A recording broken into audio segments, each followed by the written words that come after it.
देखिए, इस बाबा ने केवल महिला जाति का बात नहीं किया है। इसकी जो कथा में कौन लोग आते हैं, एक हिंदू लोग आते हैं, नहीं है, हिंदू महिलाएं आती हैं, और वो महिलाएं आती हैं जिनको संविधान में डॉक्टर बाबा साहब ने बराबर का अधिकार दिया, नहीं, पूरे सम्मान का अधिकार दिया हिंदू कोड बिल के अंदर। और जिस तरीके से उस बाबा ने बयान दिया है, अनुराधाचार्य ने, कि 25 साल तक महिलाएं जब हो जाती हैं तो वो 4 बार कहीं पे मुंह मार लेती हैं। इसका क्या मतलब होता है? 4 बार का मतलब आता है कि 4 बार वो कहीं पे जाके अपना कर लेती हैं, 4 अपने बॉयफ्रेंड बनाती हैं। तो सबसे बड़ी व्यवस्था है जो हिंदू लोग हैं, जो उसमें सत्संग में जाते हैं, जो उसके ये सुनते हैं, विचार सुनते हैं, तो साइलेंस क्यों है? एक सवाल है पूरे देश की आवाम पे, जो देश की महिलाएं हैं, चाहे वो लड़कियां हैं, महिलाएं हैं, या कहीं भी डिपार्टमेंट में बैठी हुई हैं, चाहे वो पॉलिटिशियन हो, एक सवाल छोड़ दिया है, क्या उस बाबा के खिलाफ नहीं वो रोड पे आएंगे? कब आएंगे? क्या बाबा के खिलाफ वो एफआईआर कब कराएंगे? क्या बाबा के खिलाफ? एक सवाल है। और एक जो वुमेन सेल है, जो हमारे देश में एक वुमेन सेल है जो सरकार की बनी होती है, महिला आयोग है, उस महिला आयोग वो साइलेंस क्यों है? क्योंकि कहीं ना कहीं महिला आयोग की भी बेटियां हैं, नहीं, जो मंत्री है, जो बीजेपी में जितनी भी सरकार में बैठी हुई है, जो मिनिस्टर हैं, जो महिलाएं सांसद हैं, पार्लियामेंट में जितनी भी महिलाएं सांसद हैं, उनकी अपनी बेटियां हैं।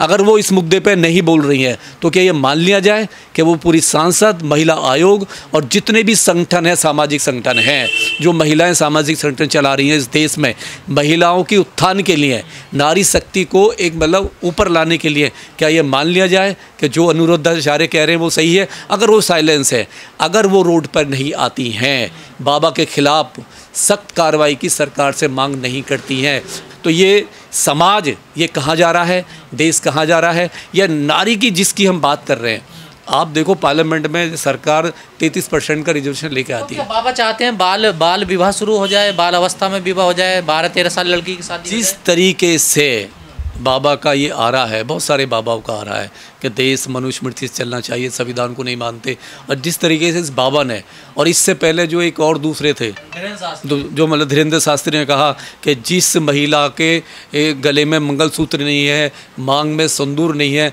मान लिया जाए उस प्लॉट की रजिस्ट्री नहीं हुई है और वो प्लॉट खाली है, ये उन्होंने कहा। और जिस देश में इतनी महिलाएं तार्किक हो, नहीं है, इतनी विद्वान महिलाएं हैं, डॉक्टर हैं, साइंटिस्ट हैं, इंजीनियर हैं, नहीं, चीफ जज भी रही हैं, और वकील हैं, बड़ी बड़ी नहीं अधिकारी हैं, बैंक की मैनेजर हैं, बैंक की मतलब इतनी बड़ी वो है पोस्ट पर बैठी हुई हैं, हर डिपार्टमेंट में महिलाएं हैं।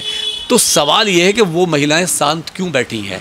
वो कब इन बाबाओं के खिलाफ एक अभियान चलाएंगी? क्योंकि पूरी नारी जाति का अपमान, देखिए उसमें इनके जो सत्संग होते हैं, कोई मुस्लिम तो जाता नहीं है, कोई सिख नहीं जाता, कोई पारसी नहीं जाता, कोई जैन नहीं जाता, कोई बौद्ध नहीं जाता, नहीं, ये तो क्लियर है ना।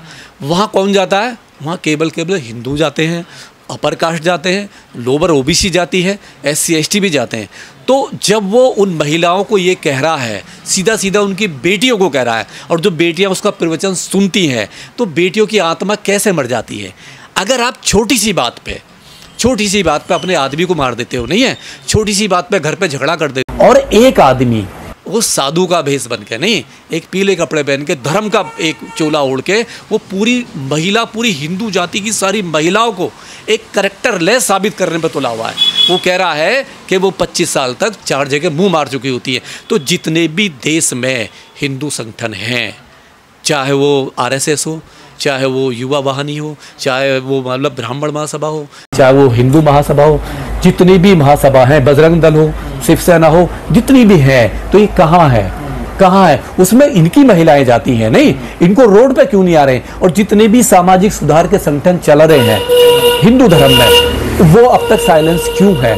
क्या वो बाबा का समर्थन कर रहे हैं? अगर वो साइलेंस है, रोड पर नहीं आएंगे, तो ये मान लिया जाएगा कि कहीं ना कहीं वो बाबा का समर्थन कर रहे हैं, और अपनी बेटियों को वो रक्षा नहीं कर पा रहे।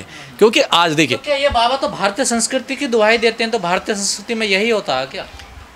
आज पहले होता था, संविधान लागू से पहले ये सब होता था, लेकिन आज क्या किसी ब्राह्मण, कोई ठाकुर, कोई गुर्जर, कोई जाट, कोई OBC SC ST कोई इसे कबूल करेगा?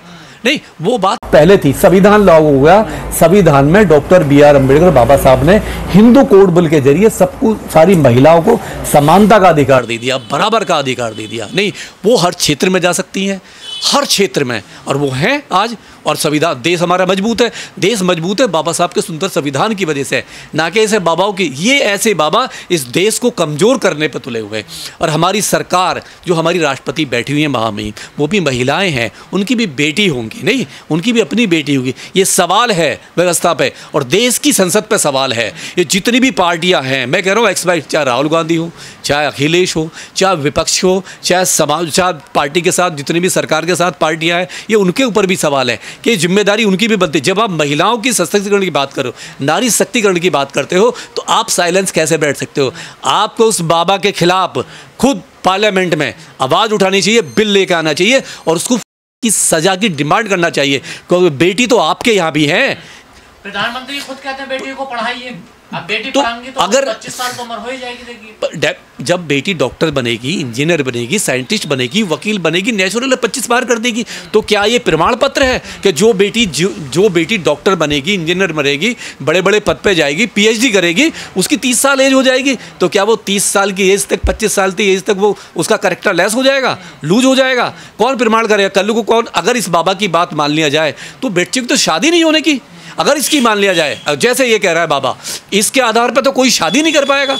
नहीं, सवाल ये है कि देश की संसद क्या कर रही है, पार्लियामेंट क्या कर रहा है, राष्ट्रपति क्या कर रही है, और हमारे देश का जो कोर्ट है, जो सुप्रीम कोर्ट है, सुप्रीम कोर्ट भी इस पर संज्ञान ले। इस देश में किसी की भी महिला हो, SC ST हो, आधी आबादी का अपमान किया ना बाबा, पूरी तरीके से आधी। अभी तो अब क्या सम्मान करेंगे ऐसे लोग जो? और सवाल ये है कि इनकी अपनी बहन बेटी नहीं है क्या?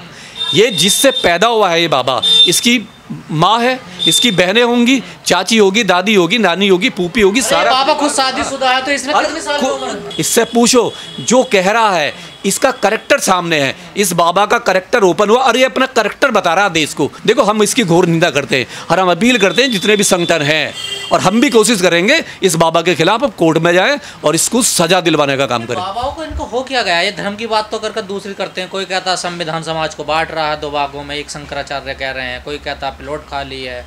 ये बाबाओं का सीधा है, सरकार प्रेशर में है, सरकार का इन पे कहीं भी दबाव नहीं है, कंट्रोल नहीं है। सरकार ने धर्म के नाम पे, हिंदू मुस्लिम के केवल वोट की राजनीति के लिए इन बाबाओं को खुला छोड़ दिया है कि बाबा या तो संविधान की रेस्पेक्ट करते हैं, ना ये बाबा साहब की रेस्पेक्ट करते हैं, ना ये किसी राष्ट्रपति की रेस्पेक्ट करते हैं, किसी की नहीं करते। SC ST OBC में कितना ही काबिल आदमी है, ये बाबा किसी की रेस्पेक्ट नहीं करते। ये नारी महिला जाति को तो पैर की जूती समझते हैं, कभी महिला की बात नहीं करेंगे, कभी नहीं करते। आपने देखा राष्ट्रपति का क्या हुआ, जब देश में इसी राष्ट्रपति का जो हमारी है, वो तो आदिवासी राष्ट्रपति हैं, मंदिर में कहाँ जाने दिया, बाहर खड़ा कर दिया। तो सीधा है, महिला को तो ये बिल्कुल, और ये सब सरकार के इशारे पे हो रहा है। सरकार कहीं ना कहीं इनको बचा रही है, संरक्षण दे रही है, तभी इतने फल फूल रहे हैं, नहीं तो मतलब ही नहीं होता। कर्ली सेना के नेता हैं, सांसद हैं इकरा हसन कैराना से, उनको शादी का निकाह का प्रस्ताव भेज रहे होता है ये वीडियो। देखिए, ये तो एक ऐसा बयान है जो मुस्लिम कम्युनिटी है, वो आसानी से आप उसको ट्रोल कर रहे हो, टारगेट, वो भी किसके खिलाफ? एक चुनी हुई सांसद, एक चुनी, आम आदमी नहीं है। आम आदमी के बारे में तो वो कर्ली सेना क्या सोचती होगी, ठीक है? वो जो योगेंद्र राणा जो, और वो जिस तरीके से उसने बयान दिया है एक महिला सांसद को, ये देखिए कि एक नॉर्मल जो महिलाएं होंगी मुस्लिमों की, उसके बारे में इनकी क्या थिंकिंग होगी। एक महिला सांसद पे ये कह रहे हैं, सीधा कह रहे हैं मेरे साथ निकाह कर ले, नहीं, और ओवैसी और वो मुझे जीजा कहेंगे और मैं अपने घर में नमाज पढ़ाने की इजाज़त दे दूंगा।